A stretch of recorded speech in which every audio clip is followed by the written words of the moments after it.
दोस्तों नमस्कार, मैं हूं राजेश कुमार और आप देख रहे हैं लोकवाणी सीतामढ़ी बिहार। दोस्तों आप सीतामढ़ी अपने जिला सीतामढ़ी से है तो आपके लिए ये खबर विशेष होने वाला है, क्योंकि मैं बात कर रहा हूं जिले के 2,73,000 किसान को आज मिलेगा 21वीं किस्त, जो कि प्रधानमंत्री किसान सम्मान निधि योजना के तहत मिलेगा। जी हाँ, अपने जिले में 2,73,000 ऐसे किसान हैं जिनके खाते में डायरेक्टली डाला जाएगा 2,000 की राशि, और वह 2,000 की राशि उन किसानों के खाते में डाला जाएगा जिनका सारा डॉक्यूमेंट्स वेरीफाई और सुचारू रूप से चल रहा है। कुछ किसान ऐसे हैं जिनका आंकड़ा मैं बता रहा हूं, जिनके खाते में पैसे आज नहीं डाला जाएगा, जिनमें से 2,37,099 किसान को जो है डाला जाएगा और 6,071 किसानों को 21वीं किस्त की राशि से वंचित रहना पड़ेगा। इसका प्रमुख कारण यह है कि उन्होंने केवाईसी का सत्यापन नहीं करवाया, और सही समय पर केवाईसी का सत्यापन नहीं करवाने के कारण से उन्हें इस राशि से वंचित रखा जाएगा। 5,098 किसान वैसे हैं जिन्होंने आधार से एनपीसीआई को लिंक नहीं करवाया। उन किसानों के खाते में भी जो है प्रधानमंत्री किसान सम्मान निधि योजना का यह राशि उनके खाते में नहीं डाला जाएगा। तो यह सूचना आपके लिए महत्वपूर्ण है। दोस्तों, क्या कुछ कारण रहा होगा प्रधानमंत्री भारत के प्रधानमंत्री के द्वारा किसान के खाते में जो है यह राशि डालने का? क्या कुछ इस योजना के पीछे का वजह क्या है? उन वजहों को मैं आप लोगों के सामने रखने का प्रयास करता हूं। सबसे पहला प्रयास है कि किसानों का आय बढ़ाना। जी हाँ, भारत जो है आज़ादी के बाद से ही कृषि प्रधान देश रहा है, और यहाँ के गांव में रहने वाले लोगों का आय का प्रमुख साधन कृषि रहा है, और यहाँ के लगभग 85% वैसे लोग हैं जिनका आय का प्रमुख साधन किसानी है और खेती करना है।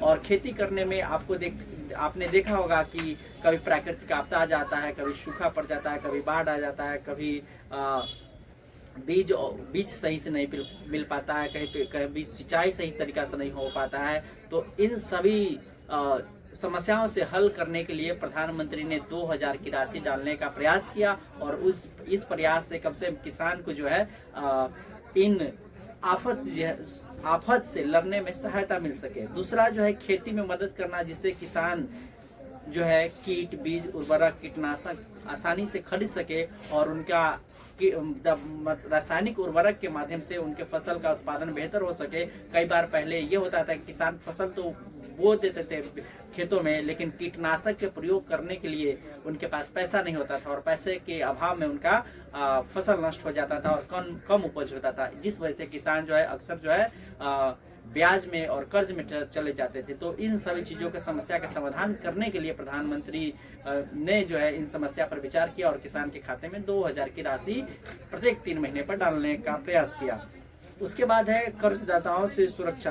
पहले क्या होता था, तो किसान जो है अपना खेती 2,000, 3,000, 5,000 की राशि अपने गाँव के व्यापारी से, जमींदार से या कर्जदाता से लेकर के अपने खेती के उपयोग में लाते थे, जिसके कारण कभी फसल प्राकृतिक आपदा की वजह से खराब हो जाता था। तो खराब हो जाने की वजह से है उनके ऊपर कर्ज का बोझ बढ़ जाता था। तो यह राशि डालने से जो है कम से कम इतना तो किसान को सुविधा मिल रहा है कि उन्हें कर्जदारों के पास नहीं जाना पड़ रहा है, और उनके आर्थिक स्थिति में डायरेक्टली सुधार लाने का प्रयास किया जा रहा है। उसके बाद है इसके पीछे का एक और रीजन है सीधा bank DBT, direct benefit transfer के माध्यम से भ्रष्टाचार में कमी लाना। अगर किसान को हाथों में अगर पैसा पहुंचाया जाता प्रधानमंत्री ई किसान के द्वारा, तो भ्रष्टाचार इस राशि में भी हो सकता था। इसलिए प्रधानमंत्री ई राशि के द्वारा जो है किसान सम्मान निधि योजना के तहत प्रधानमंत्री डायरेक्ट उनके खाते में पैसे डालते हैं, ताकि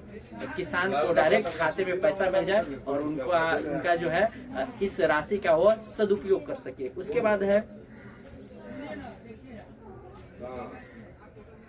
उसके बाद किसान को सालाना 6,000 रुपये दिया जाता है, और सालाना 6,000 रुपये की राशि से जो है एक किसान को छोटे छोटे खेती के कामों में जो उपकरण होता है, खुरपी होता है, कुदाल होता है, उसके बाद बहुत सारे छोटे छोटे उपकरण होते हैं, उनकी भी खरीदारी किसान इन राशियों से कर सकता है, ताकि खेती के कामों में आसानी से इसे लाया जा सके।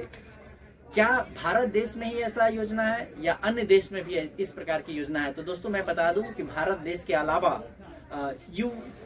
EU यूरोपियन संघ में भी इस प्रकार की व्यवस्था है। यूरोपियन संघ में जो है कॉमन एग्रीकल्चर पॉलिसी के द्वारा किसान को राशि दिया जाता है किसान की खेती में बढ़ावा देने के लिए, ताकि किसान जो है बढ़िया तरीका से खेती और फसल का उत्पादन कर सके और अपने देश का आर्थिक स्थिति प्रति व्यक्ति आय बढ़ा सके।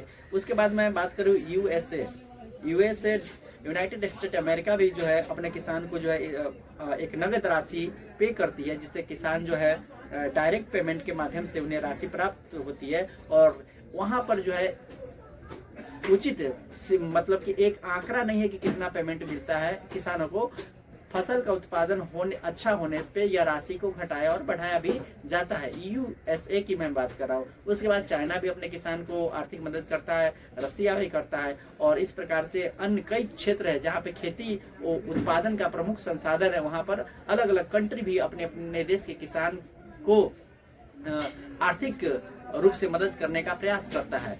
और आर्थिक रूप से मदद करने के प्रयास के क्षेत्र में वहाँ का जो है उस देश में जो है फसल के उत्पादन के क्षेत्र में काफी ज्यादा वृद्धि होती है। दोस्तों, आपने हरित क्रांति के बारे में सुना होगा, श्वेत क्रांति के बारे में सुना होगा, रजत क्रांति के बारे में भी सुना होगा। श्वेत क्रांति में उस क्रांति को कहा गया जिसमें फसल का उत्पादन आशा से ज्यादा हो गया। श्वेत क्रांति उस क्रांति को कहा गया जिसमें दूध का उत्पादन जितनी सरकार आशा कर रही थी, उम्मीद कर रही थी, उससे ज्यादा हो गया। और रजत क्रांति अंडा का उत्पादन जो होता है सरकार जितनी अपेक्षा कर रही थी उस अपेक्षा से कहीं ज्यादा हो गया। तो ये सब चीज जो है सरकार के प्रयास से ही अच्छा और बेहतर होता है। और क्या आने वाले समय में भारत फिर से हरित क्रांति के क्षेत्र में आगे बढ़ेगा, यह आप कमेंट करके हमें बताइए। तब तक आप बने रहे लोकवाणी न्यूज चैनल के साथ। आपका दिन शुभ हो, आप स्वस्थ रहे, आप मस्त रहे, ऐसी मैं कामना करता हूँ। धन्यवाद, बाय बाय।